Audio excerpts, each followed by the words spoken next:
नमस्कार विद्यार्थी मित्रांनो, मराठी व्याकरणाच्या आजच्या भागामध्ये आपण संधी हे प्रकरण समजावून घेणार आहोत.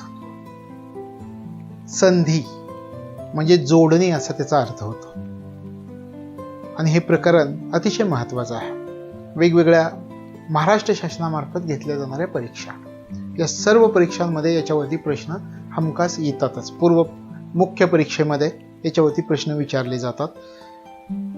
मग त्या क्लास 3 पासून क्लास 2 पर्यंत, क्लास 1 पर्यंत जरी एक्झाम असल्या विविध, याच्यामध्ये या प्रकरणावरती प्रश्न विचारले जातात. आणि हे प्रकरण समजावून घेतल्यानंतर आपण या प्रकरणामध्ये किंवा या प्रकरणावरती आत्तापर्यंत जे विविध परीक्षांमध्ये प्रश्न आलेले आहेत तेही समजावून घेणार आहोत. तर या ठिकाणी आपण संधी या प्रकरणाचा अभ्यास करणार आहोत. आपण उल्लेख केल्याप्रमाणे संधी हे प्रकरण अभ्यासताना संधी म्हणजे काय, जोडणे किंवा सांधणे, या अर्थानं संधी असं म्हटलं जातं. मग काय जोडायचं आणि काय सांधायचं हे पण आपल्याला माहिती असणं गरजेचं आहे.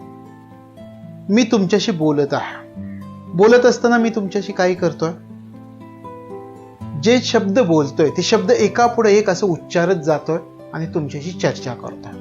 म्हणजेच काय, विविध वर्ण एकामेकामध्ये मिसळतात. ज्यावेळी मी शब्दांचा उच्चार करतोय त्यावेळी विविध वर्ण एकामेकामध्ये मिसळतात, त्यांचा जोड शब्द तयार होतोय आणि त्या शब्दांच्या साह्याने मी तुमच्याशी चर्चा करतोय. आता या ठिकाणी जोड शब्द तयार करताना नेमकं काय होतं हे आपल्याला माहिती असणं गरजेचं आहे. आता या ठिकाणी 2 शब्दांचा विचार करावा लागतो. पहिल्या शब्दामधील शेवटचा वर्ण आणि दुसऱ्या शब्दामधील पहिला वर्ण हे एकमेकांमध्ये मिसळले जातात आणि या दोहोंबद्दल एकच वर्ण तयार होतो. हे लक्षामध्ये ठेवायचं. म्हणजे जोड शब्द तयार करताना काय होतं, या ठिकाणी 2 शब्द म्हटले मी. पहिल्या शब्दातला कोणता वर्ण, पहिल्या शब्दातला शेवटचा वर्ण आणि दुसऱ्या शब्दामधला पहिला वर्ण. हे वर्ण काय होतात, एकमेकांमध्ये मिसळतात आणि त्या दोहोंबद्दल एकच वर्ण तयार होतो. अशा प्रकारे हे जे वर्ण एकत्र होतात, या वर्ण एकत्र होण्याच्या प्रकाराला संधी असं म्हटलं जातं. म्हणजे संधी म्हणजे काय, तर अशा प्रकारे वर्ण एकत्र येणं याला संधी असं म्हटलं जातं. म्हणजे आपण त्याच्या अगोदर जो उल्लेख केलेला होता, संधी म्हणजे काय, जोडणे किंवा सांधणे, त्याला आपण संधी असं म्हणतो. आता या ठिकाणी समासाचा जर आपण उच्चार केला तर समासात मात्र 2 शब्द शेजारी शेजारी लिहिलेले आपल्याला आढळून येतात. हे या ठिकाणी लक्षामध्ये ठेवायचं. तर अशा प्रकारे संधी म्हणजे काय हे आपल्याला या ठिकाणी लक्षामध्ये येईल. आता आपण संधीचे प्रकार पाहणार आहोत. संधीच्या प्रकारांचा जर विचार केला तर 3 प्रकार आपल्याला पाहायला मिळतात. याच्यामध्ये स्वर संधी, व्यंजन संधी आणि विसर्ग संधी, आणि यांचाच अभ्यास आज आपण आजच्या प्रकरणामध्ये करणार आहोत. म्हणजे या ठिकाणी संधीचे प्रकार कोणकोणते आहेत हे आपल्याला माहिती असणं गरजेचं आहे. तर संधीचे प्रकार लक्षात ठेवा. स्वर संधी, व्यंजन संधी आणि विसर्ग संधी हे संधीचे प्रकार आहेत. यामधला पहिला प्रकार आता आपण समजावून घेऊया, स्वर संधी. स्वर संधी म्हणजे काय, अगदी थोडक्यात याची जर रचना आपल्याला सांगायची म्हटलं तर स्वर प्लस स्वर अशी याची रचना असते. म्हणजे काय, एकमेकांशी येणारे वर्ण जे असतात ते वर्ण जर स्वर असतील तर त्याला स्वर संधी असं म्हटले जातं. आता या ठिकाणी स्वर आपण म्हटलं काय, एकमेकांशी येणारे वर्ण जर स्वर असतील तर त्याला स्वर संधी असं म्हटलं जातं. उदाहरण पण पाहूयात आपण. फल आहार, आपण म्हणतो की फलाहार घेतला का, तर फलाहार याची रचना कशी होते, फल अधिक आहार बरोबर फलाहार. आता या ठिकाणी 2 शब्दांचा विचार करा. या अगोदर मी जे म्हटलं होतं फलाहार, फल अधिक आहार, आपण काय म्हटलं होतं, पहिल्या शब्दामधील शेवटचा वर्ण फल असं म्हणताना या शब्दामधील शेवटचा वर्ण कोणता आहे, ल आहे. ल म्हणताना कशाचा उल्लेख होतोय, अचा उल्लेख होतोय का, पहा ल, अचा उल्लेख होतोय. आता पहा दुसरा घ्या शब्द आहार. आहार मधील आपण दुसऱ्या शब्दामधील कितवा वर्ण म्हटलेला होता, दुसऱ्या शब्दामधील पहिला वर्ण असा उल्लेख आपण या ठिकाणी केलेला होता. मग आहारामध्ये पहिला वर्ण कोणता आहे, आ. म्हणजे फल मधलं अ, ल मधलं अ आणि दुसऱ्या शब्दामधील पहिला वर्ण अ, आ. म्हणजे अ प्लस आ अशा प्रकारे जवळ येणारे स्वर या ठिकाणी आपल्याला दिसतील. म्हणजेच काय, एकामेकांशी येणारे वर्ण जर स्वर असतील तर त्याला स्वर संधी असं म्हटलं जातं. हे लक्षामध्ये ठेवायचं. महिला आश्रम, महिला अधिक आश्रम. आता तुम्हीच करून पहा. महिला म्हणताना पहिल्या शब्दामधील शेवटचा वर्ण कोणता आहे? ला. महिला मधला शेवटचा वर्ण ला. आश्रम म्हणताना पहिला वर्ण कोणता आहे? दुसऱ्या शब्दामधील पहिला वर्ण येतो आ. म्हणजे आ प्लस आ असे जवळ येणारे स्वर या ठिकाणी आपल्याला दिसून येतील. कवीश्वर. आता या ठिकाणी पहा, सजातीय स्वर आहेत हे, एकाच जातीचे. अ पुढं आच येणार, अ पुढं ई येतंय का पहा नाही. त्याप्रमाणे कवीश्वर. कवी म्हणताना कशाचा उल्लेख होतोय? कवी मधला शेवटचा वर्ण वी. ई चा उल्लेख होतोय का कवी मध्ये? वी म्हणताना पहा, कवी ई चा उल्लेख होतोय. दुसऱ्या शब्दामधील सुद्धा पहिला वर्ण घेतला दीर्घ ई, तर ई प्लस दीर्घ ई अशा प्रकारे जवळ येणारे स्वर या ठिकाणी तुम्हाला दिसून येतात. हे लक्षामध्ये आलं? मग अशा प्रकारे एकमेकांचे येणारे वर्ण जर स्वर असतील तर त्याला स्वर संधी असं म्हटलं जातं. किती सोपी व्याख्या आहे पहा.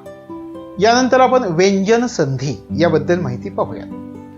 व्यंजन संधींचा जर विचार केला तर ह्याची थोडक्यात व्याख्या, तर व्यंजन प्लस व्यंजन अथवा स्वर. आता हीच जी थोडक्यात आपण व्याख्या पाहिली, तिचं आता आपण सविस्तररित्या कशी रचना आहे ते पाहूया.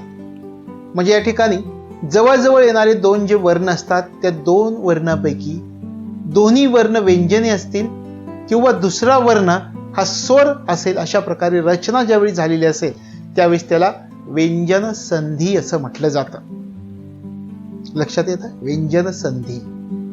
आपण म्हटलं व्यंजन प्लस व्यंजन किंवा स्वर म्हणजे जवळजवळ येणारे दोन वर्ण, दोन्ही वर्ण कसे असले पाहिजेत? व्यंजने असतील, किंवा दुसरा वर्ण कसा असू शकेल? दुसरा वर्ण स्वर अशा प्रकारे त्याची रचना असू शकेल, त्याला व्यंजन संधी असं म्हटलं जातं. हे लक्षामध्ये ठेवायचं. उदाहरणार्थ पहा, सज्जन. सज्जनची रचना कशी आहे? सत अधिक जन. म्हणजे या ठिकाणी त प्लस ज अशा प्रकारे आपल्याला या ठिकाणी रचना, म्हणजे जवळ आपल्याला उल्लेख करताना काय म्हटलेलं आहे की जवळजवळ येणाऱ्या दोन वर्णापैकी दोन्ही वर्ण व्यंजन असतील किंवा दुसरा वर्ण स्वर असेल. व्यंजन म्हणजे काय? अ या स्वराचं साह्य घ्यावं लागतं. सत म्हणताना, त म्हणताना अचं साह्य घ्यावं लागतंय का तुम्हाला? सत मधलं पहिल्या शब्दामध्ये शेवटचा वर्ण त. त म्हणताना कशाचा उल्लेख होतो? अ चा उल्लेख होता. आणि दुसरा ज म्हणताना अ चा उल्लेख होता. म्हणजे त प्लस ज हे जे आपण वर्ण पाहिले त्याच्यामध्ये कशाचा उल्लेख होतोय? अ चा उल्लेख होतोय. षड्रिपू. षठ. ट म्हणताना अ चा उल्लेख होतोय. री म्हणताना कशाचा उल्लेख होतोय पहा. तर अशा प्रकारे आपल्याला या ठिकाणी सांगता येईल की जवळजवळ येणाऱ्या दोन्ही वर्ण व्यंजन असतील किंवा दुसरा वर्ण हा स्वर असेल, अशा प्रकारे रचना असेल तर त्याला व्यंजन संधी असं म्हटलं जातं. हे या ठिकाणी लक्षामध्ये ठेवायचं. म्हणजेच या ठिकाणी आपण काय पाहिलं की व्यंजन कशाला म्हटलंय? वर्णाचा उच्चार पूर्ण होण्यासाठी ज्यावेळी आपल्याला शेवटी अ या स्वराचं साह्य घ्यावं लागलं त्यावेळी आपण अशा वर्णांना व्यंजन असं म्हटलेलं आहे. म्हणजे सत त म्हणताना अ चा उल्लेख करावा लागला. अशा प्रकारे मराठी वर्णमालेमधील क ख पासून हळ पर्यंतचे जे वर्ण आहेत ती वर्ण व्यंजने आहेत, हे लक्षामध्ये ठेवायचं. तर अशा प्रकारे आपल्याला व्यंजन संधीबद्दल माहिती सांगता येईल. त्यानंतर विसर्ग संधीबद्दल आपण माहिती समजावून घेऊयात. याची थोडक्यात व्याख्या केली तर विसर्ग प्लस व्यंजन अथवा स्वर आलेला असतो. म्हणजे काय? एकत्र येणारे जे वर्ण असतात त्या वर्णापैकी तर यामधील पहिला वर्ण विसर्ग आणि दुसरा वर्ण व्यंजन किंवा स्वर असतो. म्हणजे या ठिकाणी एकत्र येणाऱ्या वर्णाची रचना कशी असणार आहे विसर्ग संधीमध्ये हे आपल्याला सांगण्यात आलेलं आहे. एकत्र येणारे जे वर्ण असणार आहेत त्या वर्णामधला पहिला वर्ण विसर्ग असणार आहे आणि दुसरा वर्ण कसा असणार आहे? व्यंजन अथवा स्वर असणार आहे. आणि अशा प्रकारे जी निर्माण होणारी संधी आहे त्या संधीला विसर्ग संधी असं म्हटलं जातं. उदाहरणार्थ पहा, या ठिकाणी तपोधन ह्याचं जर आपण रचना केली तर तप प्लस धन, या ठिकाणी तप विसर्ग आलेला आहे. तर या ठिकाणी काय झालेलं आहे? विसर्ग प्लस व्यंजन या अशा प्रकारे रचना आलेली. तपच्या पुढे पहा दोन जी चिन्ह दिसतात त्याला आपण विसर्ग असं म्हणतो. तर हे तप प्लस धन अशा प्रकारे तपोधन विसर्ग प्लस व्यंजन या ठिकाणी ध ध म्हणताना काय होतंय, अचं साह्य घ्यावं लागतंय का, घ्यावं लागतंय. मग आपण त्यांना काय म्हणतो, व्यंजन. म्हणजे रचना कशी आहे, विसर्ग प्लस व्यंजन अशा प्रकारची रचना आहे. आणखी पहा, बहिरंग. या ठिकाणी बही, या ठिकाणी विसर्ग आलेला आहे आणि प्लस अ काय आहे, अ म्हणताना स्वराचं साह्य आपल्याला घ्यावं लागतंय. म्हणजे अशा प्रकारे विसर्ग प्लस स्वर असं रचना ही आहे, याला आपण बहिरंग असं म्हणतो. म्हणजे थोडक्यात काय तर आपल्याला या ठिकाणी आपण या व्याख्येमध्ये पाहिल्यानुसार एकत्र येणारे जे वर्ण असतात त्या वर्णामध्ये पहिला वर्ण विसर्ग आणि दुसरा वर्ण व्यंजन किंवा स्वर असतो आणि अशा प्रकारे निर्माण होणारी जी संधी असते त्या संधीला विसर्ग संधी असं म्हटलं जातं. हे या ठिकाणी लक्षामध्ये ठेवायचं. आता आपण स्वर संधी याच्याबद्दल सविस्तर माहिती पाहूयात. आता आपण एका टेबलच्या साह्यानं परीक्षेमध्ये जे विचारले जाणारे जे प्रश्न आहेत त्या प्रश्नांच्या दृष्टिकोनातून याचा अभ्यास करणार आहोत. तर सुरुवातीला स्वरसंधी, ज्याला दीर्घत्व संधी, दीर्घादेश, सजातीय असंही म्हटलं जातं, हे लक्षामध्ये ठेवायचं आहे. यातलं कुठलंही नाव आलं तर लक्षामध्ये ठेवायचं आहे की स्वरसंधी. यामध्ये दोन सजातीय स्वर एका पाठोपाठ येतात. सजातीय स्वर एका पाठोपाठ येतात म्हणजे नेमकं काय होतं. सजातीय स्वरांचा जर आपण विचार केला तर या ठिकाणी आपल्या लक्षामध्ये येईल की एकाच जातीचे समान प्रकारचे स्वर, म्हणजे अ पुढं आच आलं पाहिजे, अ पुढं जर ई आलं तर विजातीय होईल, ई पुढं ईच आलं पाहिजे, उ पुढं ऊच आलं पाहिजे, पण उ पुढं अ आलं तर ते विजातीय झालं. आणि सजातीय म्हणजे काय, उ पुढं उ, अ पुढं अ, अशा प्रकारे रचना त्याची असली पाहिजे, ज्याला आपण सजातीय असं म्हणतो. एकाच प्रकारचे स्वर, तशा प्रकारे याची रचना असते. दोन सजातीय स्वर एका पाठोपाठ याच्यामध्ये येत असतात आणि एका पाठोपाठ येणारे हे जे दोन्ही स्वर असतात या दोन्ही स्वरांबद्दल त्याच जातीतील एक दीर्घ स्वर येतो. कसा दीर्घ स्वर येतो हे आपण उदाहरणांच्या माध्यमामधून पाहणार आहोत. पण या ठिकाणी हे लक्षामध्ये ठेवायचं की आपण म्हटलं की एका पाठोपाठ येणाऱ्या या दोन्ही स्वरांबद्दल त्याच जातीतील एक दीर्घ स्वर येतो. म्हणजे उदाहरणार्थ तुम्हाला सांग, अ अधिक अ बरोबर आ. म्हणजे काय, एका पाठोपाठ येणाऱ्या या दोन्ही स्वरांबद्दल त्याच जातीतला दीर्घ स्वर आलेला आहे. अ प्लस अ बरोबर आ, अशा प्रकारे रचना झालेली असते. आपण त्याला दीर्घ स्वर असं म्हणतो. आणि याच्यामध्ये संधी होऊन निर्माण होणारा जो वर्ण असतो त्या वर्णाला काना, दुसरा विकार, दुसरा उकार किंवा दुसरी वेलांटी असते, हे लक्षामध्ये ठेवायचं. आता हे आपल्याला पुढे ज्यावेळी आपण तो टेबल पाहू त्यावेळेस आपल्या लक्षामध्ये येणार आहे. पण हे ठिकाणी हे नियम लक्षामध्ये ठेवायचं. या ठिकाणी तुम्ही रिव्हिजन केली, थोडक्यात आता मनामध्ये थोडंसं विचार करा. स्वरसंधी, दीर्घत्व संधी, सजातीय, दीर्घादेश म्हणजे नेमकं काय, तर दोन सजातीय समान प्रकारचे स्वर या ठिकाणी एका पाठोपाठ येताना आपल्याला दिसून येतं. उदाहरणार्थ अ अधिक आ किंवा अ अधिक अ. त्यानंतर एका पाठोपाठ येणारे हे जे दोन्ही स्वर असतात त्या दोन्ही स्वरांबद्दल त्याच जातीमधला एक दीर्घ स्वर येत असतो. म्हणजे अ प्लस अ बरोबर आ, त्याच जातीमधला दीर्घ स्वर आला. आणि यामध्ये संधी होऊन निर्माण होणारे जे वर्ण असतात त्या वर्णाची रचना कशी असते, तर त्या वर्णाला काना, दुसरा उकार किंवा दुसरी विलांटी असते, हे या ठिकाणी लक्षामध्ये ठेवायचं आहे. आता याचं आपण उदाहरण पाहूयात. मिष्टान्न, मिष्ट अधिक अन्न. पहा, मिष्ट अधिक अन्न.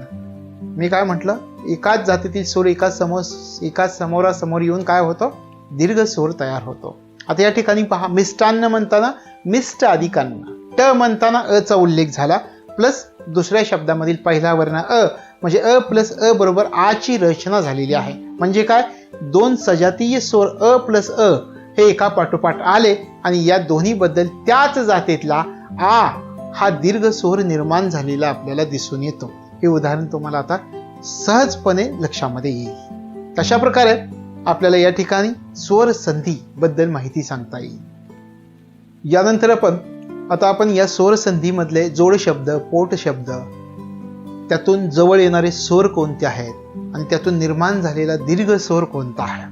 आपण जे म्हटलं दीर्घ स्वर निर्माण होतो, तर ती रचना पाहूयात.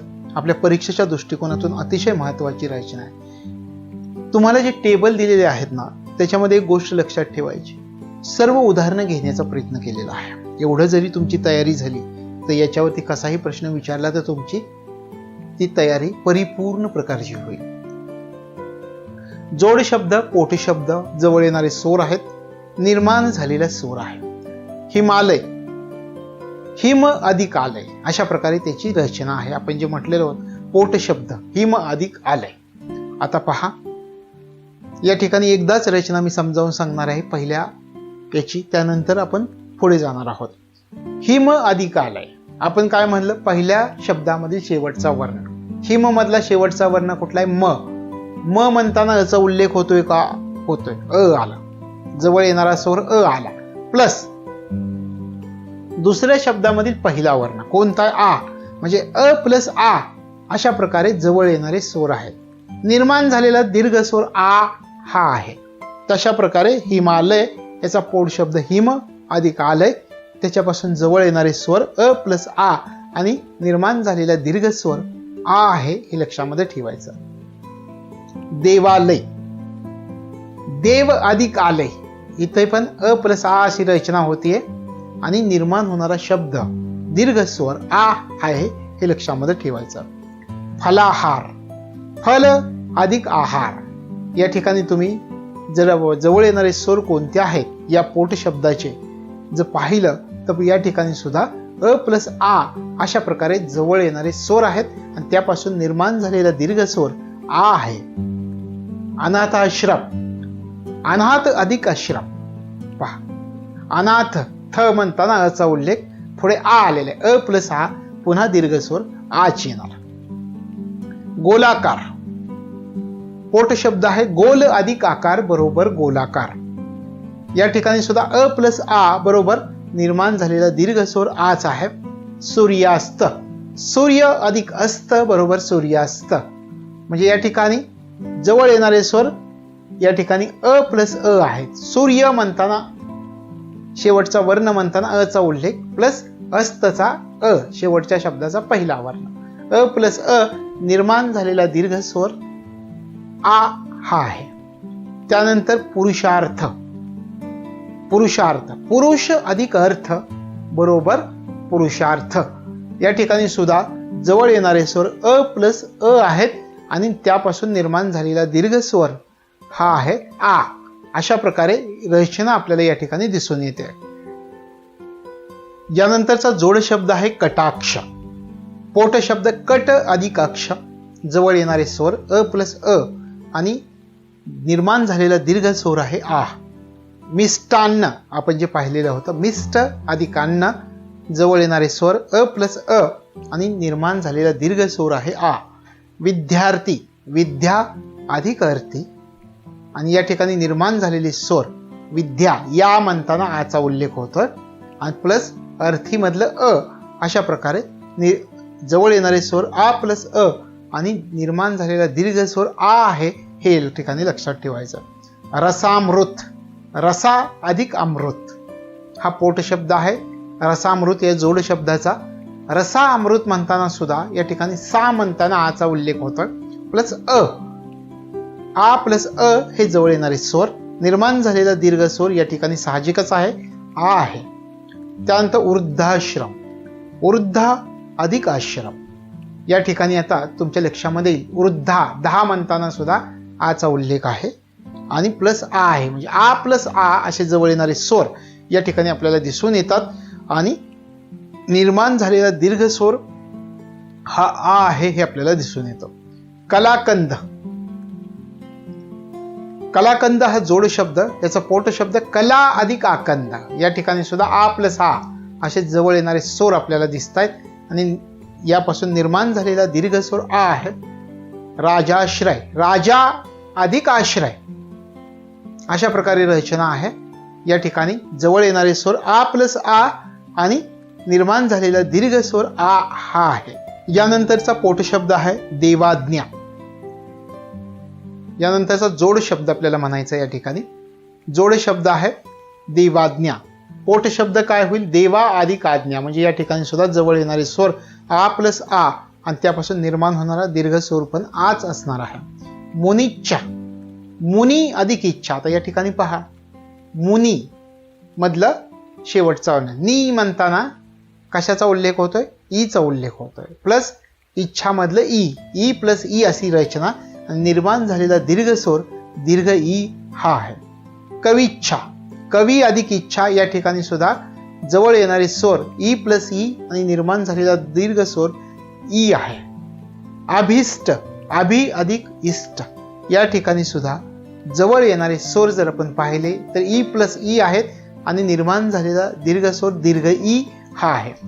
गिरीश, गिरीश म्हणताना गिरी अधिक ईश या ठिकाणी जवळ येणारे स्वर ई प्लस दीर्घ ई बरोबर निर्माण झालेला स्वर दीर्घ ई आहे.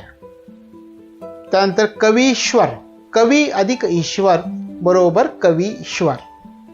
तर याची रचना ई प्लस दीर्घ ई बरोबर निर्माण झालेला दीर्घ स्वर दीर्घ ई असणार आहे, हे लक्षामध्ये ठेवायचं. यानंतरचा जोड शब्द आहे कवींद्र. पोट शब्द येईल कवी अधिक इंद्र बरोबर कवींद्र. या ठिकाणी दीर्घ ई प्लस ई अशा प्रकारची रचना आपल्याला झालेली दिसून येते. जवळ येणारे हे स्वर आहेत आणि यापासून निर्माण झालेला दीर्घ स्वर दीर्घ ई आहे. सोमतीच्छा म्हणजे सोमती अधिक इच्छा बरोबर सोमतीच्छा दीर्घ ई प्लस ई असे जवळ येणारे स्वर आहेत आणि निर्माण झालेले स्वर आहे दीर्घ ई. महिष, मही अधिक ईश बरोबर महिष या ठिकाणी जवळ येणारे स्वर दीर्घ ई प्लस दीर्घ ई आणि या ठिकाणी रचना जी निर्माण झालेली आहे किंवा निर्माण झालेला दीर्घ स्वर दीर्घ ईच असणार आहे. भानुदय, भानू अधिक उदय बरोबर भानुदय या ठिकाणी आता जवळ येणारे स्वर पहा. भानू मधलं नू म्हणताना ऊचा उल्लेख होतोय. ऊ प्लस पुढे येणारा उदय मधला पहिला वर्ण ऊ, ऊ प्लस ऊ काय होईल दीर्घ ऊ असा दीर्घ स्वर तयार होईल. गुरु उपदेश या ठिकाणी सुद्धा गुरु प्लस उपदेश म्हणजे गुरु उपदेश. अशा प्रकारे रचना पुढे कशी असणार आहे, जवळ येणारे स्वर ऊ प्लस ऊ आणि निर्माण झालेला दीर्घ स्वर ऊ असणार आहे. त्यानंतर भुद्वार, भू अधिक उद्धार म्हणजे या ठिकाणी सुद्धा जवळ येणारे स्वर ऊ दीर्घ ऊ प्लस ऊ अशा प्रकारे रचना दिसते आणि निर्माण झालेला दीर्घ स्वर सुद्धा दीर्घ ऊ असणार आहे. गुरुत्कर्ष, गुरु अधिक उत्कर्ष बरोबर गुरुत्कर्ष म्हणजे या ठिकाणी जवळ येणाऱ्या स्वरांचा जर आपण विचार केला तर दीर्घ ऊ प्लस ऊ हे जवळ येणारे स्वर आहेत आणि त्यापासून निर्माण झालेला दीर्घ स्वर हा दीर्घ ऊ आहे, हे लक्षामध्ये ठेवायचे. तर अशा प्रकारे आपल्याला या ठिकाणी उल्लेख करता येईल स्वर संधीमध्ये कशा प्रकारे रचना केली जाते, वेगवेगळे जोड शब्द कसे आहेत, पोट शब्द कसे आहेत, त्यापासून जवळ येणारे स्वर कोणते आहेत आणि त्यापासून निर्माण होणारा दीर्घ स्वर कोणता आहे. आता मला सांगा, हे स्वर संधी आपण शिकलो,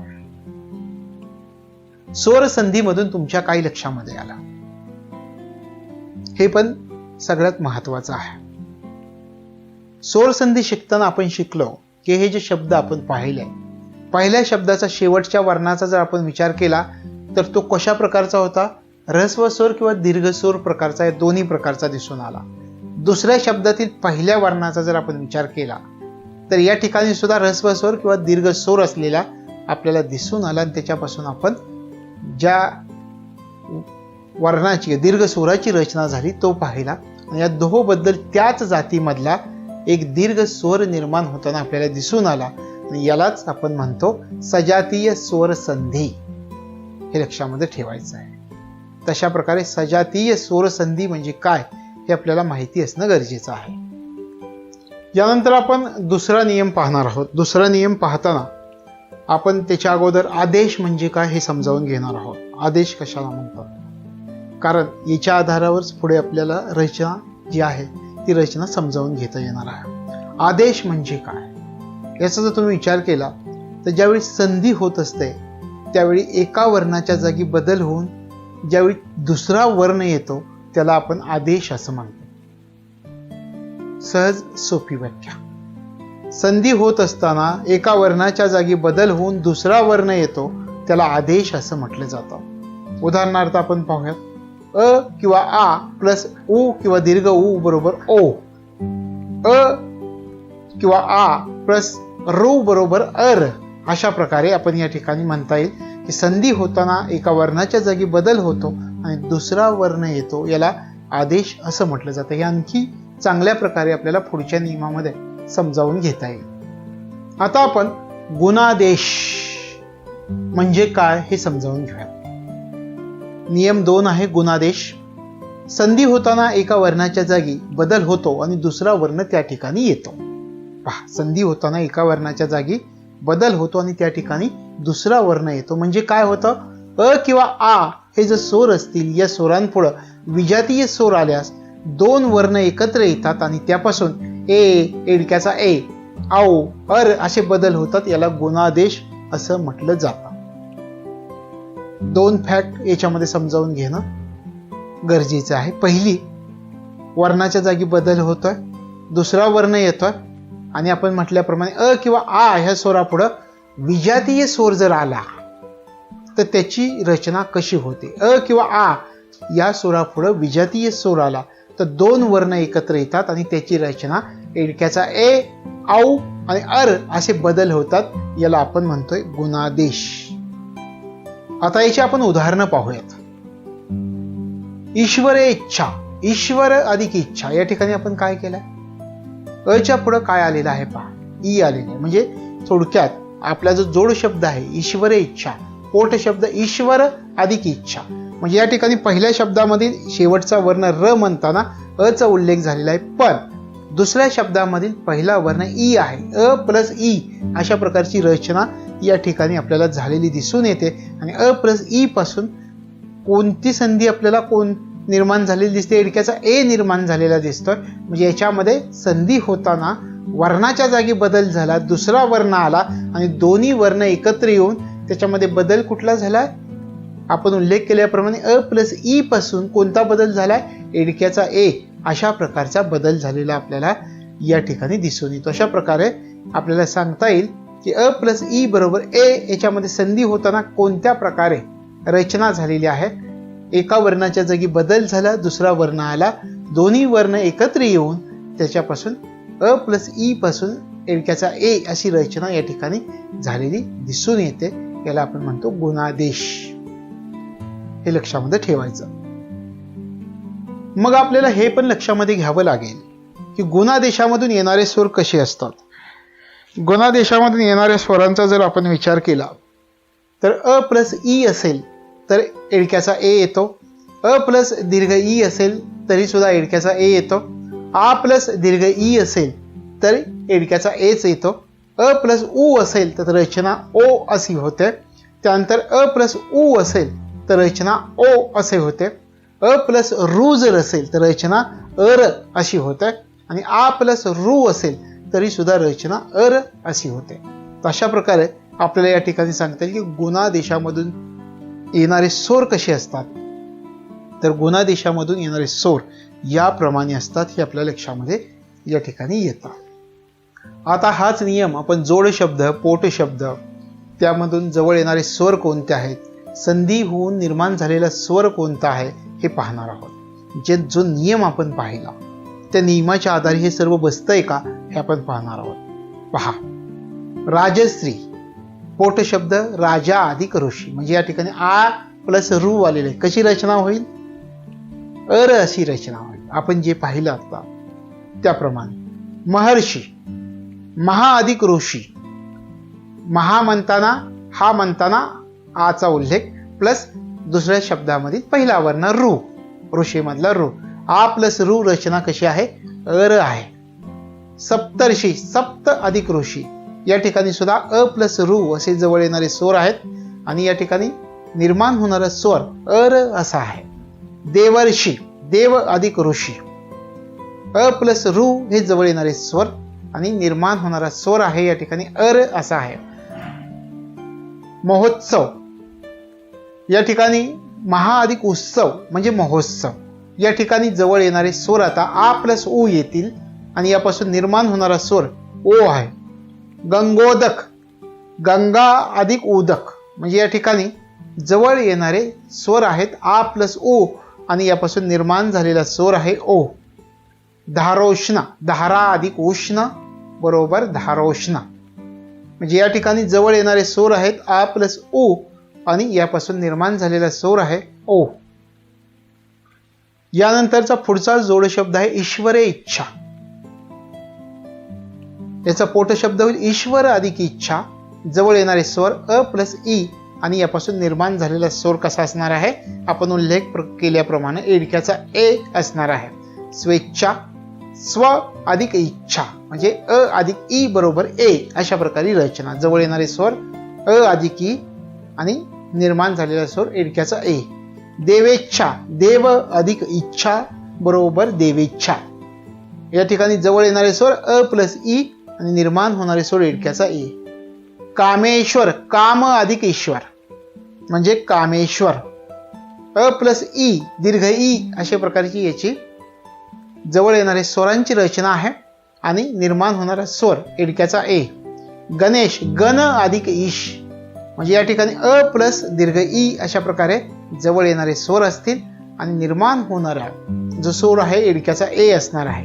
राजेंद्र, राजा अधिक इंद्र बरोबर राजेंद्र अशा प्रकारे रचना आहे. म्हणजे थोडक्यात जवळ येणारे स्वर आ प्लस ई आणि निर्माण झालेला स्वर एडक्याचा ए असणार आहे. यथेष्ट, यथा अधिक इष्ट बरोबर यथेष्ट. जवळ येणारे स्वर आ प्लस ई निर्माण झालेला स्वर एडक्याचा ए. यानंतरचा जोड शब्द आहे महेंद्र. याची रचना होईल महा अधिक इंद्र बरोबर महेंद्र. महा अधिक इंद्र म्हणताना जवळ येणारे स्वर आपल्याला या ठिकाणी लक्षात येतील आ प्लस ई आणि रचना होईल एडक्याचा ए. राजेश, राजा अधिक ईश म्हणजे आ प्लस दीर्घ ई या ठिकाणी जवळ येणारे स्वर आणि निर्माण झालेले स्वर एडक्याचा ए. महेश, महा अधिक ईश बरोबर महेश. या ठिकाणी सुद्धा जवळ येणारे स्वर आ प्लस दीर्घ ई आणि निर्माण झालेला स्वर हा एडक्याचा ए असणार आहे. उमेश, उमा अधिक ईश बरोबर उमेश. या ठिकाणी जवळ येणारे स्वर आ प्लस दीर्घ ई आणि या ठिकाणी निर्माण झालेला स्वर एडक्याचा ई आहे. चंद्रोदय, चंद्र अधिक उदय बरोबर चंद्रोदय. अ प्लस उ अशा प्रकारे रचना आहे जवळ येणाऱ्या स्वरांची. निर्माण झालेला स्वर ओ आहे. सूर्योदय, सूर्य अधिक उदय बरोबर सूर्योदय म्हणजे अ प्लस उ अशी रचना आणि याचा निर्माण होणारा स्वर कोणता असणार आहे, ओ. हे लक्षामध्ये ठेवायचं. पुरुषोत्तम, पुरुष अधिक उत्तम बरोबर पुरुषोत्तम. या ठिकाणी जवळ येणारे स्वर अ प्लस उ आणि निर्माण झालेला स्वर ओ आहे हे लक्षामध्ये ठेवायचं. यानंतर सर्वोत्तम.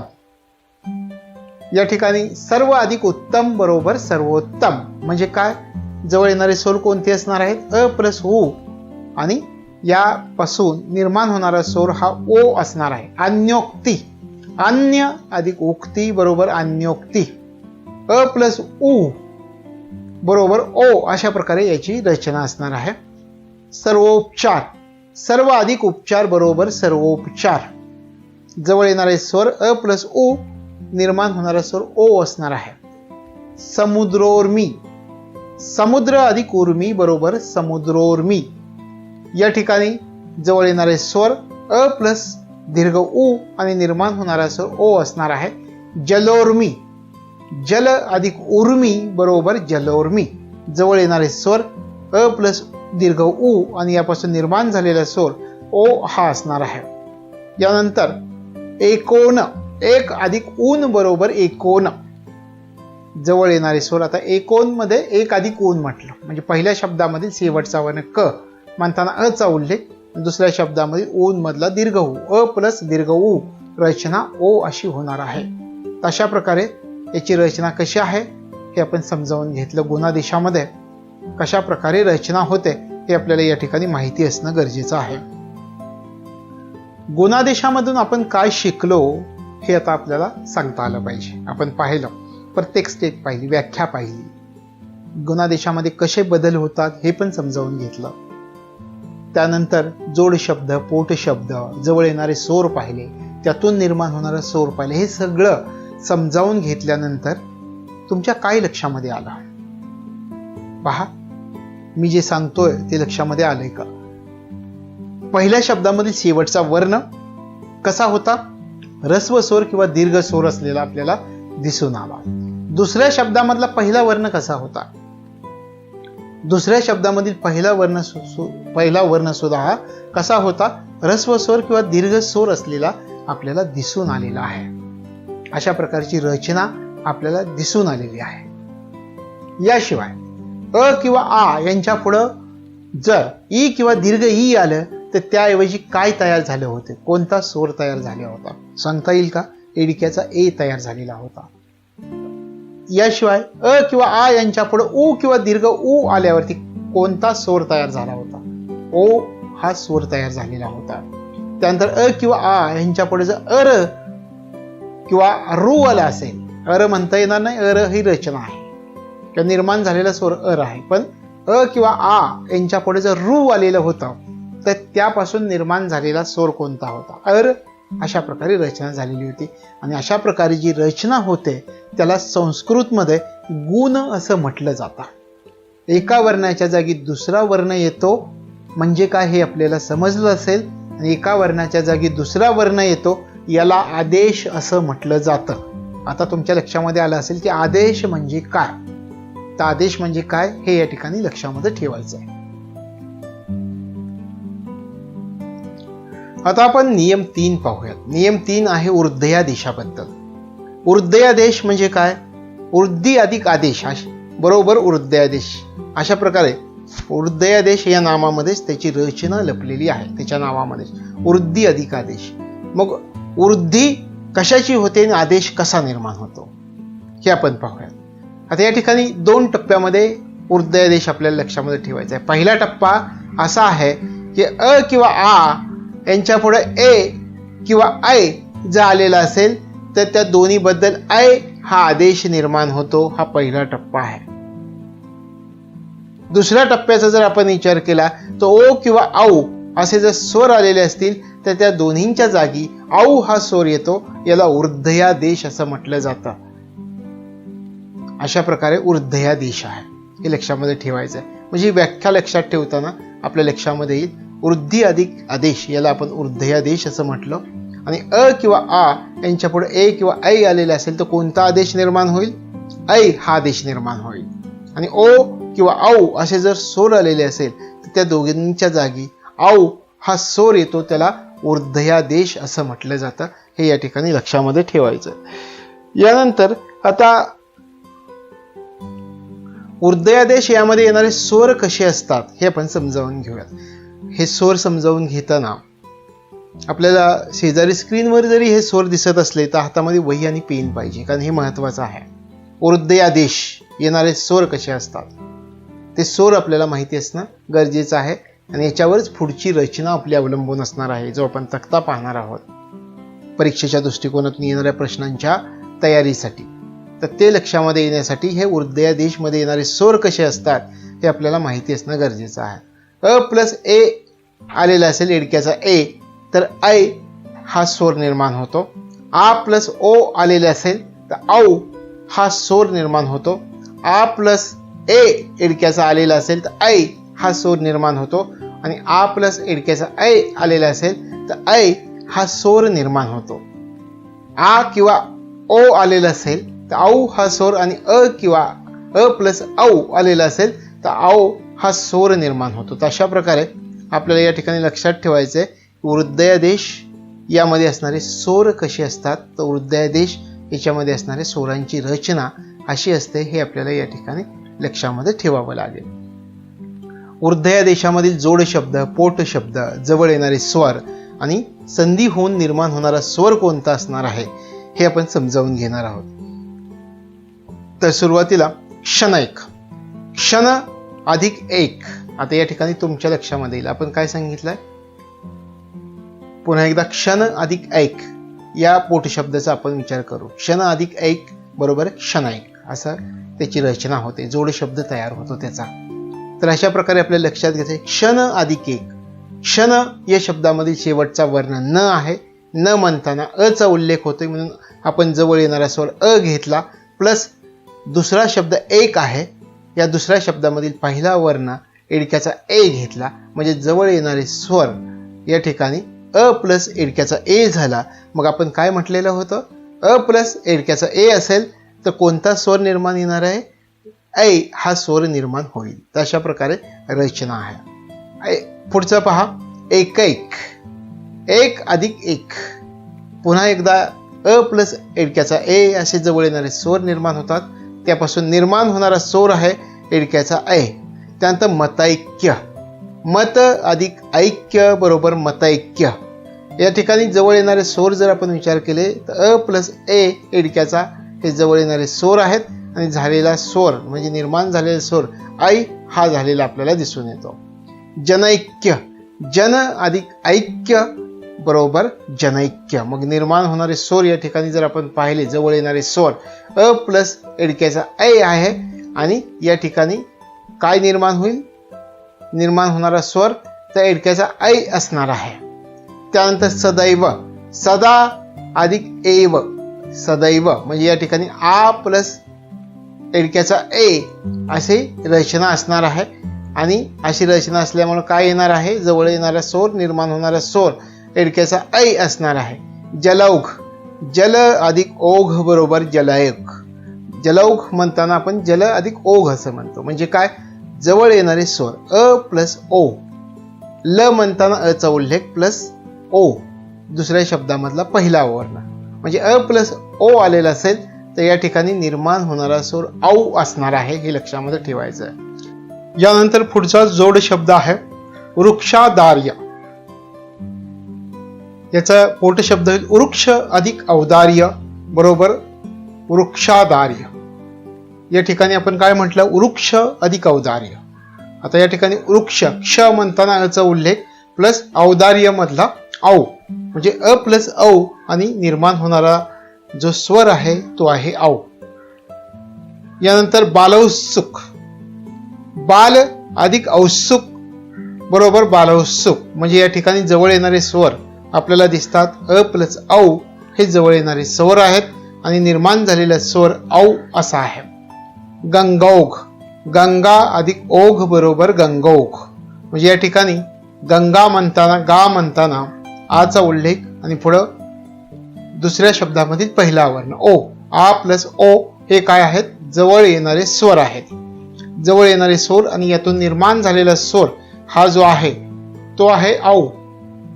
त्यानंतर यमुनौघ, यमुना अधिक ओघ बरोबर यमुनौ. म्हणजे या ठिकाणी जवळ येणारे स्वर आ प्लस ओ दिसत आहेत आणि निर्माण होणारा स्वर हा औ असा आहे. महोदार्य, महा अधिक औदार्य बरोबर महोदार्य. म्हणजे या ठिकाणी जवळ येणारे स्वर आ प्लस ओ आणि या ठिकाणी निर्माण होणारा स्वर औ असा आहे. रमोदार्य, रमा अधिक औदार्य. या ठिकाणी आ प्लस औ अशा प्रकारे निर्माण होणारे जवळ येणारे स्वर आपल्याला दिसतात. त्यातून निर्माण होणारा स्वर हा औ असा आहे. नमोदार्य, नमा अधिक औदार्य. म्हणजे या ठिकाणी सुद्धा नमा म्हणताना मा म्हणताना आचा उल्लेख प्लस औदार्य मधला औ हे जवळ येणारे स्वर आ प्लस औ आणि निर्माण होणारा स्वर हा आहे औ. त्यानंतर क्षमौचित्य, क्षमा अधिक औचित्य. या ठिकाणी सुद्धा जवळ येणारे स्वर आहेत आ प्लस औ आणि या ठिकाणी निर्माण होणारा स्वर औ असा असणार आहे. अशा प्रकारे वृद्धयादेश यामध्ये जोड शब्द, पोट शब्द आणि त्यापासून जवळ येणारे स्वर, त्यापासून निर्माण होणारा स्वर याविषयी आपल्याला माहिती सांगता येईल. वृद्धयादेश समजावून घेतल्यानंतर आपल्या काय लक्षामध्ये आलं, आपण पाहिलं की अ किंवा आ यांच्या पुढे ए किंवा ऐ असे जर वर्ण आलेला असेल तर त्याचे कोणत्या प्रकारचा स्वर निर्माण झालेला होता, ऐ हा स्वर निर्माण झालेला होता. आणि अ किंवा आ या स्वरांपुढं जर औ किंवा ओ असे जर स्वर आलेले असतील तर मग औ या स्वराची निर्मिती झालेली आपण पाहिली, हे लक्षामध्ये ठेवायचं. आणि यालाच वृद्धी अधिक आदेश म्हणजे वृद्धयादेश असं म्हणतात, हे लक्षामध्ये ठेवायचं. अशा प्रकारे हा तिसरा नियम आहे वृद्धयादेश, हे लक्षामध्ये ठेवायचं. यानंतर नियम 4. नियम 4 आहे ए ऐ ओ औ. पहा कोणकोणते स्वर ए ऐ ओ औ या स्वरांपुढं जर कोणताही विजातीय स्वर आला, विजातीय म्हणजे काय, भिन्न स्वर आला, कोणताही भिन्न सूर आला तर त्याबद्दल अनुक्रमानं ऐ, आय, औ, आऊ अशा प्रकारचे आदेश निर्माण होतात आणि त्यानंतर त्यातील पुढील स्वर त्याच्यामध्ये मिसळत असतो. पहा रचना कशी आहे. म्हणजे मी सुरुवातीला 4 स्वरांचा उल्लेख केला. कोणकोणत्या केला होता? ए, ऐ, ओ, औ. आणि त्याच्यानंतर मी म्हटलं की या स्वरांपुढं जर विजातीय म्हणजे भिन्न स्वर आलेला असेल तर त्यानुसार अनुक्रमे त्याची रचना कशी येईल? ऐ, आय, औ, आव. तुम्हाला या ठिकाणी स्क्रीनवर दिसतंय की अशा प्रकारचा आदेश तयार होतो आणि पुढील स्वर त्याच्यामध्ये मिसळत असतो. अशा प्रकारे नियम 4 आहे. नियम 4 आपल्याला समजावून घ्यायचा आहे, पण नियम 4 समजावून घेताना त्याच्या अगोदर नियम 4 काय आहे हे आपल्याला माहिती असणं गरजेचं आहे. आता आपण तक्त्याच्या साहाय्यानं याची रचना समजावून घेऊया. यामधील जोड शब्दांचा जर आपण विचार केला तर गवीश्वर, गो अधिक ईश्वर, म्हणजे या ठिकाणी रचना कशी झालेली आहे? ओ प्लस दीर्घ ई अशी रचना आहे. आणि आपण काय म्हटलेलं होतं? अशा प्रकारे जवळ येणारे स्वर असतील तर काय रचना होईल? अव अधिक ई बरोबर अवी अशा प्रकारची रचना असेल. त्यानंतर नाविक, नऊ अधिक इक बरोबर नाविक, म्हणजे या ठिकाणी नऊ म्हणताना औचा उल्लेख प्लस इक मधला पहिला वर्ण म्हणजे दुसऱ्या शब्दामधला पहिला वर्ण ई, औ प्लस ई बरोबर काय होईल? आऊ अशा प्रकारे प्लस ई. त्यानंतर गायन, गै अधिक अन. आता गै म्हणताना ऐचा उल्लेख होतोय, म्हणजे ऐ हा या ठिकाणी जवळ येणारा स्वर आहे प्लस अ हा दुसऱ्या शब्दामधील पहिला वर्ण अन मधला अ, म्हणजे ऐ प्लस अ या ठिकाणी काय रचना होईल? आय अशा प्रकारे रचना होईल प्लस अ, आपण त्याला आय असं म्हणतो. त्यानंतर नयन, नै अधिक अन बरोबर नयन. नै म्हणताना कशाचा उल्लेख होतोय? पहा एडक्याचा ईचा उल्लेख होतोय प्लस दुसऱ्या शब्दामधला पहिला वर्ण अ घेतला म्हणजे जवळ येणारे स्वर झाले एडक्याचा ए प्लस अ, त्याच्यावर काय होईल? ऐ प्लस अ बरोबर ऐ. अशा प्रकारे त्याची रचना झालेली आपल्याला दिसून येईल. म्हणजे या ठिकाणी नियम 4 काय आहे हे आपल्या सहजपणे लक्षात येईल. म्हणजे नियम 4 मध्ये आपल्याला काय सांगितलेलं होतं याचं जर तुम्ही आठवलं तर ए, ऐ, ओ, औ या स्वरांपुढे जर कोणताही भिन्न स्वर आला होता का? कोणताही भिन्न स्वर आलेला होता. त्याबद्दल अनुक्रमे रचना कशी झालेली दिसली आपल्याला? ऐ, आय, औ, आऊ असे आदेश होऊन त्यात पुढील स्वर मिसळलेला आपल्याला दिसून येतो. आदेश झालेले पाहिले आपण त्याच्यामध्ये आणि त्याच्यामध्ये आदेश होऊन पुढील स्वर मिसळलेला आपल्याला दिसून आलेला आहे.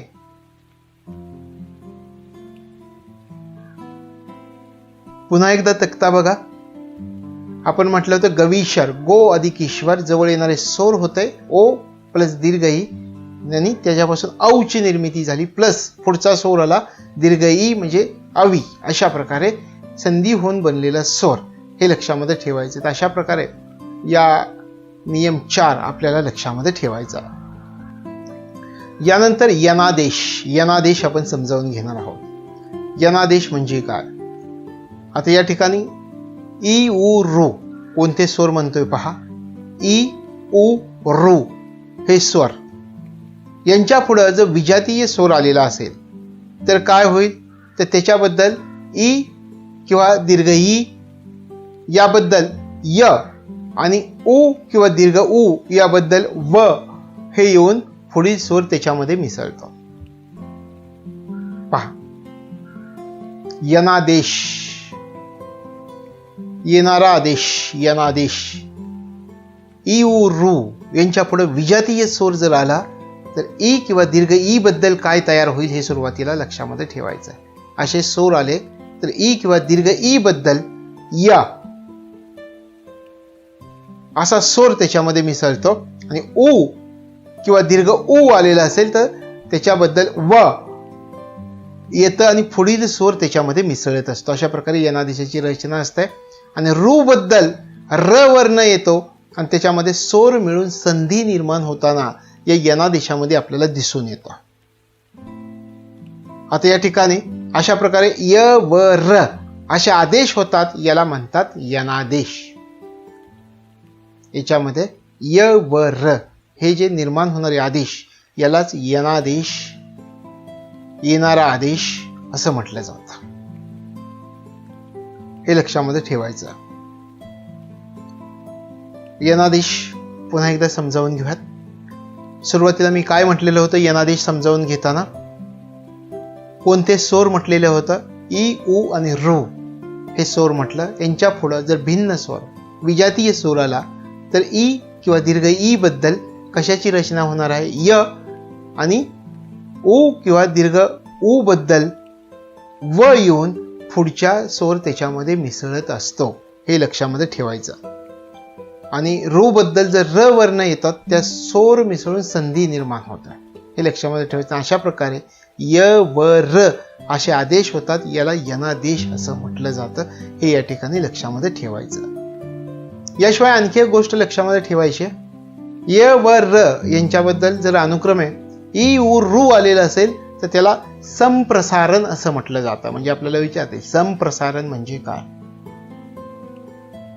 किंवा य व र यांच्याबद्दल अनुक्रमे ई उ रू जर आलेले असतील तर त्याला काय म्हटलं जातं? संप्रसारण असं म्हटलं जातं.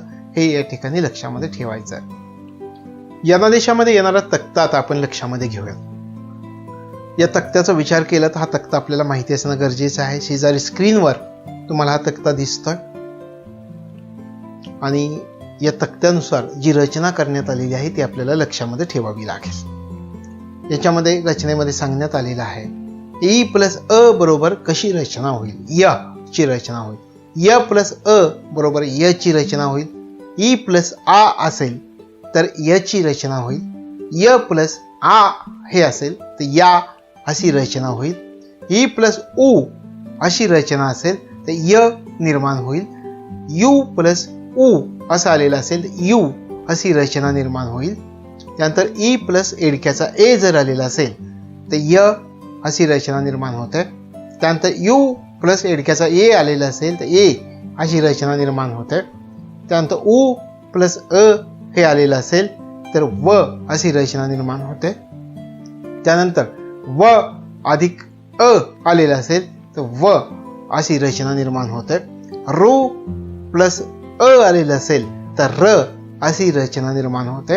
आणि र प्लस अ आलेलं असेल तरी सुद्धा र अशीच रचना निर्माण होते. अशा प्रकारे यनादेशामध्ये येणारे स्वर कसे असणार आहेत हे आपल्याला लक्षामध्ये ठेवायचं आहे.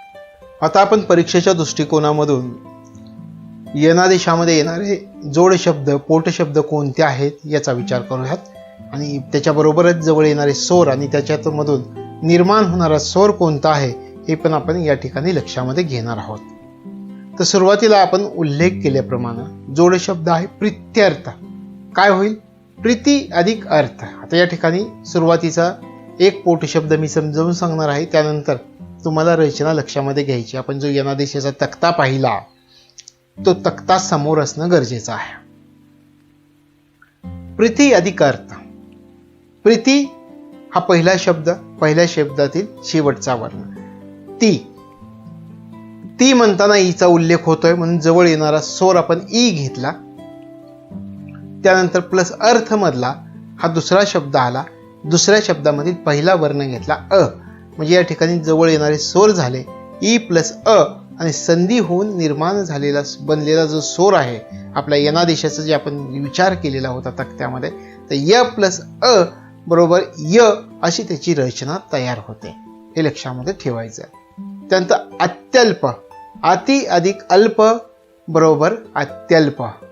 त्यानंतर इत्यादी. इति अधिक आदी बरोबर इत्यादी. अत्युत्तम. अति अधिक उत्तम बरोबर अत्युत्तम. त्यानंतर प्रत्येक. प्रति अधिक एक बरोबर प्रत्येक. आता या ठिकाणी प्रति अधिक एक. प्रति म्हणताना प्रति हा पहिला शब्द. पहिल्या शब्दामध्ये शेवटचा वर्ण ती. ती म्हणताना ईचा उल्लेख होतो म्हणून जवळ येणारा स्वर घेतला ई प्लस दुसऱ्या शब्दामधील पहिला वर्ण एक मधला एडक्याचा ए. म्हणजे आपले जवळ येणारे स्वर झाले ई प्लस एडक्याचा ए. या ठिकाणी निर्माण होणारा स्वर य प्लस एडक्याचा ए बरोबर ए. या ठिकाणी लक्षामध्ये ठेवायचं. यानंतरचा जोड शब्द आहे कित्येक. किती अधिक एक बरोबर कित्येक. त्यानंतर मन्वंतर, मनु अधिक अंतर बरोबर मन्वंतर. अन्वर्त, अनु अधिक अर्थ बरोबर अन्वर्त. स्वल्प, सु अधिक अल्प बरोबर स्वल्प, हे लक्षामध्ये ठेवायचं. पित्राज्ञा, पितृ अधिक आज्ञा बरोबर पित्राज्ञा, हे लक्षामध्ये ठेवायचं. त्यानंतर पित्रोदार्य, म्हणजे पितृ अधिक औदार्य बरोबर पित्रोदार्य. आता या ठिकाणी पहा, पितृ अधिक औदार्य, पितृ म्हणताना म्हणजे पितृ आणि औदार्य हे दोन जोड शब्द झालेले आहेत, पोट शब्द झालेले आहेत. पोट शब्द जे झालेले आहेत त्या पोट शब्दामधील पहिल्या शब्दाचा शेवटचा वर. पितृ मधलं तृ म्हणताना ऋचा उल्लेख होतोय, म्हणून आपण जवळ येणारा स्वर पहिला घेतला ऋ, प्लस दुसऱ्या शब्दामधील पहिला वर्ण औ, म्हणजे ऋ प्लस औ हे आपले जवळ येणारे स्वर झाले. आणि या ठिकाणी निर्माण होणारा स्वर र अधिक औ म्हणजे रौ, हे लक्षामध्ये ठेवायचं आहे. तर पित्रोदार्य अशा प्रकारे आपल्याला सांगता येईल. म्हणजे आपल्याला या ठिकाणी उल्लेख करता येईल की यनादेशामध्ये येणारे जोड शब्द असतील, पोट शब्द असतील, निर्माण जवळ येणारे स्वर असतील आणि निर्माण होणारा स्वर कोणता आहे हे आपल्याला या ठिकाणी लक्षामध्ये ठेवायचं. आपल्याला पोट शब्द साधारणपणे प्रत्येक परीक्षेमध्ये विचारला जातो, हे लक्षामध्ये ठेवायचे. यनादेशाचा आपण विचार केला, यनादेशामधून तुमच्या काय लक्षामध्ये आलं हे आता आपण समजावून घेऊ. आपण लक्षामध्ये घेतलं की ई, उ आणि ऋ यांच्या पुढे किंवा त्याच प्रकारच्या दीर्घ स्वरांपुढं आपल्याला अ, उ, ए असे विजातीय स्वर आलेले, भिन्न स्वर आलेले आपल्याला या यनादेशामध्ये दिसून आलेलं होतं. आणि ई आणि दीर्घ ई याबद्दल कोणता वर्ण तयार झालेला होता? य या वर्णाची निर्मिती झालेली होती, असं आपल्याला या यनादेशामधून दिसून आलेलं आहे, हे लक्षामध्ये ठेवायचं. याशिवाय उ आणि दीर्घ उ याबद्दल व हा वर्ण आलेला होता, असंही आपल्याला यनादेशामध्ये दिसून आलं. आणि ऋ बद्दल र हा वर्ण येऊन त्यातील पुढील स्वर मिसळला आहे असं आपण दिसून आलं. अशा प्रकारे आपल्याला यनादेशामध्ये नेमकं काय समजलं हे महत्वाचं आहे. तर यनादेशामधून आपल्याला हे सर्व समजलेलं आहे, हे लक्षामध्ये घ्यावं लागेल. आता आपण ई, उ, ऋ यांना होणारे आदेश कोणते असतात ते समजावून घेऊयात. स्वर अ आणि आ असेल तो वृद्धयादेश आ असा असतो. म्हणजे या ठिकाणी पहा, स्वर अ आणि आ असेल तो वृद्धयादेश आ असा असतो. त्यानंतर स्वर जर ई आणि दीर्घ ई असेल तर दीर्घादेश दीर्घ ई, गुणादेश इडक्याचा ए असतो, वृद्धयादेश ऐ असा असतो आणि यनादेश य असा असतो. रचना कशी आहे. त्यानंतर उ किंवा दीर्घ उ असेल तर या ठिकाणी आपल्याला दिसून येतं की दीर्घादेश उ, दीर्घ उ दिसून येतो, गुणादेश ओ होतो, वृद्धयादेश औ असा होतो आणि यनादेश व असा होतो. याशिवाय स्वर जर ऋ असेल तर या ठिकाणी गुणादेश जो आहे तो गुणादोष अर असा होईल आणि वृद्धयादेश आर असा होतो आणि यनादेश र असा होतो, हे लक्षामध्ये ठेवायचं.